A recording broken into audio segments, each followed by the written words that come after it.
The U.S.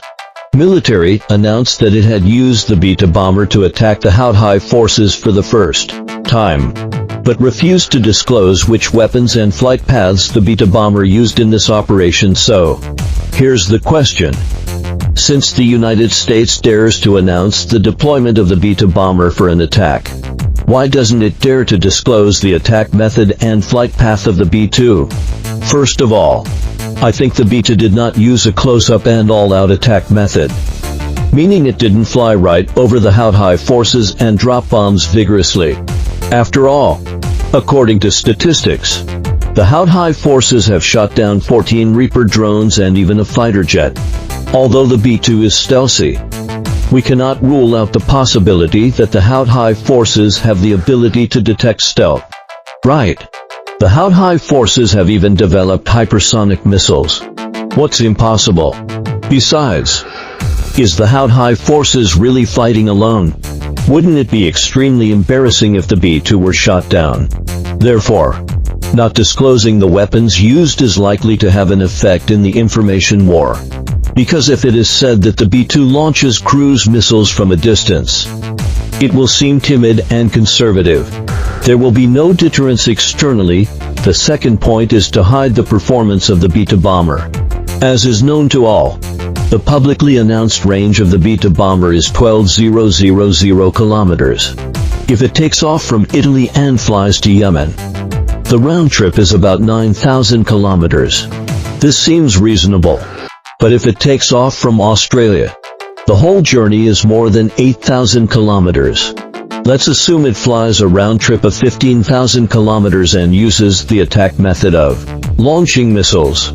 This is also very reasonable. Don't be limited by the so-called publicly announced range. You should know that this bomber was developed during the Cold War. According to the understanding of bombers at that time, it was to conduct bombing deep into the enemy's hinterland, coupled with its concept of global strike. Only when the range is 15,000 kilometers can it be a true global strike. But the problem is that due to the technological level at that time, the actual range of the B-2 bomber may be only about 9,000 kilometers. After all, the B-2 bomber has really never operated over 10,000 kilometers without refueling. Therefore, based on the above analysis, the U.S. approach may be to keep the performance of the B-2 secret. There is even a great probability that it is due to a serious reduction in the performance of the B-2. Don't you think so? After all, deploying the B-2 must also have the intention of deterring other countries.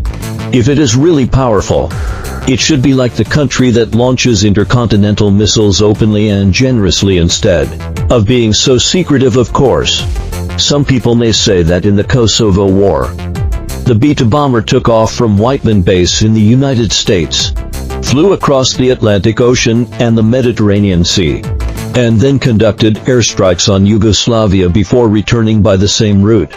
Didn't its single flight range exceed 16,000 kilometers? As far as I know, when the B-2 bomber was carrying out bombing missions against Yugoslavia, it refueled once on both the outbound and return trips.